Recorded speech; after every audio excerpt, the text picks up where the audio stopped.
मंगल भवनय मंगलहारी द्रवहु सुदशरथ अजर बिहारी। हे तात, मैंने सारी बात बना ली थी। बेचारी मंथरा सहायक हुई, पर विधाता ने बीच में जरा सा काम बिगाड़ दिया। वह यह कि राजा देवलोक को पधार गए। भरत यह सुनते ही विषाद के मारे बेहाल हो गया, मानो सिंह की गर्जना सुनकर हाथी सहम गया हो।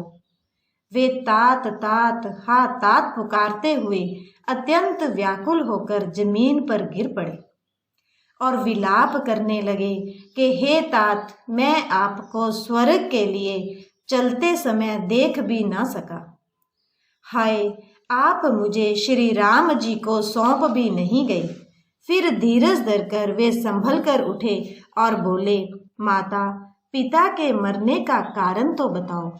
पुत्र का वचन सुनकर कैकेयी कहने लगी, मानो मर्म स्थान को पाछ कर चाकू से चीरकर उसमें जहर भर रही हो। कुटिल और कठोर कैकेयी ने अपनी सब करनी शुरू से आखिर तक बड़े प्रसन्न मन से सुना दी।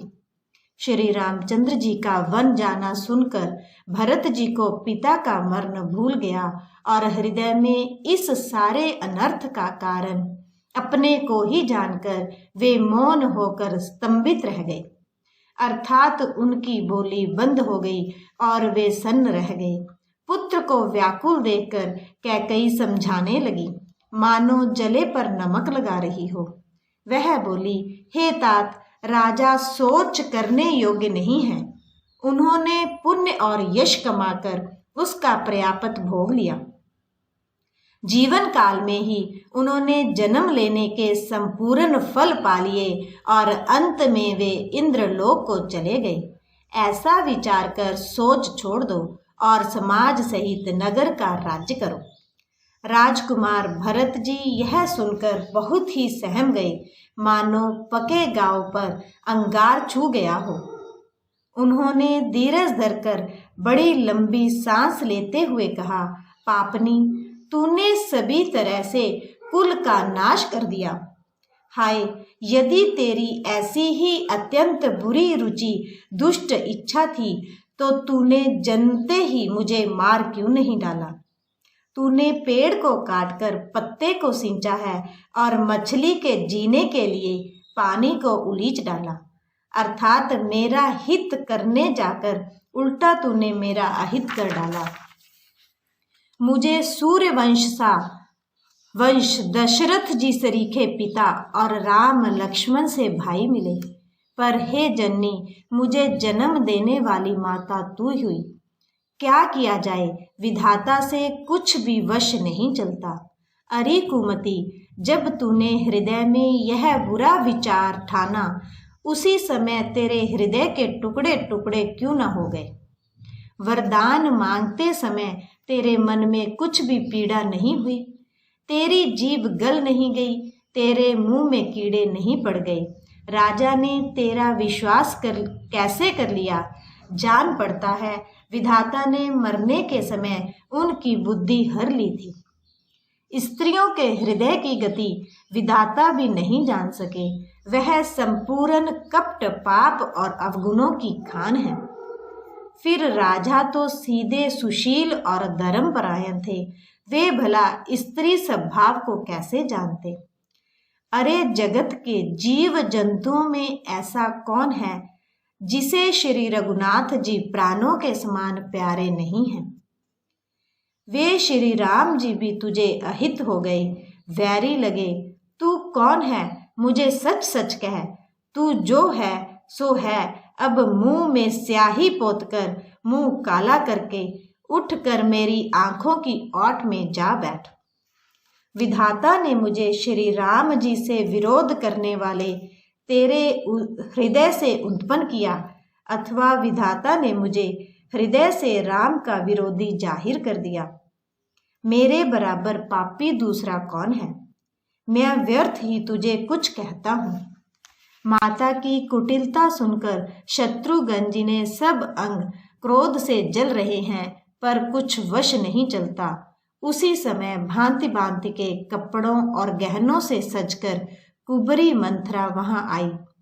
उसे सजी देखकर लक्ष्मण के छोटे भाई शत्रुघ्न जी क्रोध में भर गए, मानो जलती हुई आग को घी की आहुति मिल गई हो।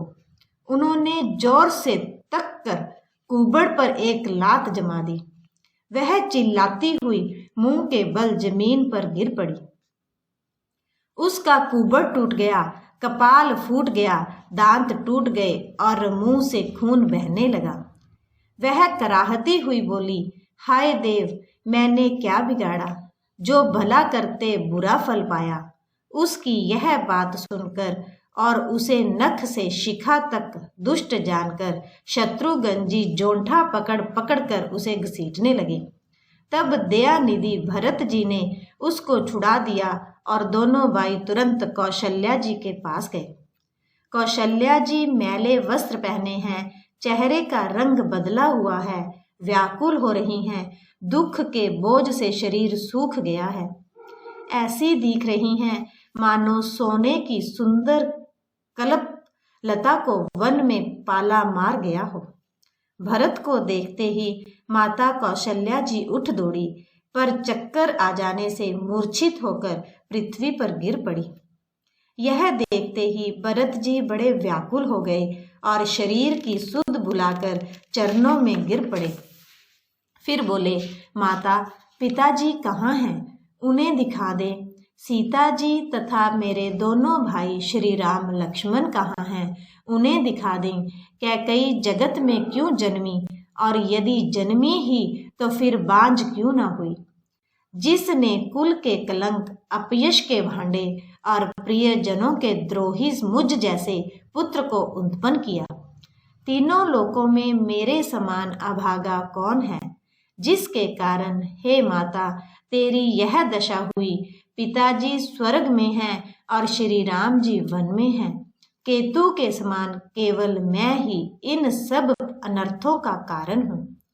मुझे धिक्कार है, मैं बांस के वन में आग उत्पन्न हुआ और कठिन दाह, दुख और दोषों का भागी बना। भरत जी के कोमल वचन सुनकर माता कौशल्या जी फिर संभल कर उठी। उन्होंने भरत को उठाकर छाती से लगा लिया और नेत्रों में आंसू बहाने लगी। सरल स्वभाव वाली माता ने बड़े प्रेम से भरत जी को छाती से लगा लिया, मानो श्री राम जी ही लौट कर आ गए हों। फिर लक्ष्मण जी के छोटे भाई शत्रुघ्न को हृदय से लगाया। शोक और स्नेह हृदय में समाता नहीं है। कौशल्या जी का स्वभाव देखकर सब कोई कह रहे हैं, श्री राम की माता का ऐसा स्वभाव क्यों ना हो। माता ने भरत जी को गोद में बिठा लिया और उनके आंसू पोंछकर कमल वचन बोली, हे वत्स, मैं बलैया लेती हूँ, तुम अब भी धीरज धरो। बुरा समय जानकर शोक त्याग दो। काल और कर्म की गति अमिट जानकर हृदय में हानि और गलानी मत मानो। हे तात, किसी को दोष मत दो। विधाता मुझको सब प्रकार से उल्टा हो गया है, जो इतने दुख पर भी मुझे जिला रहा है। अब भी कौन जानता है उसे क्या भा रहा है। हे तात, पिता की आज्ञा से श्री रघुवीर ने भूषण वस्त्र त्याग दिए और वल्कल वस्त्र पहन लिए। उनके हृदय में ना कुछ विषाद था ना हर्ष। उनका मुख प्रसन्न था, मन में आसक्ति थी, ना दोष ना द्वेष था। सब का सब तरह से संतोष कराकर वे वन को चले। यह सुनकर सीता भी उनके साथ लग गई। श्री राम के चरणों की अनुरागनी वे किसी तरह न रही। सुनते ही लक्ष्मण भी साथ ही उठ चले। श्री रघुनाथ ने उन्हें रोकने के बहुत प्रयत्न किए, पर वे ना रहे। तब श्री रघुनाथ जी सबको सिर नवाकर सीता और छोटे भाई लक्ष्मण को साथ लेकर चले गए। श्री राम, लक्ष्मण और सीता वन को चले गए। मैं न तो साथ ही गई और ना मैंने अपने प्राण ही उनके साथ भेजे।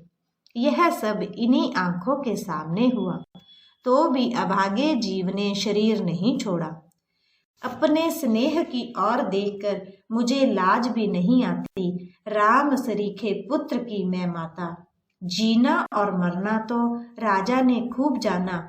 मेरा हृदय तो सैकड़ों वज्रों के समान कठोर है।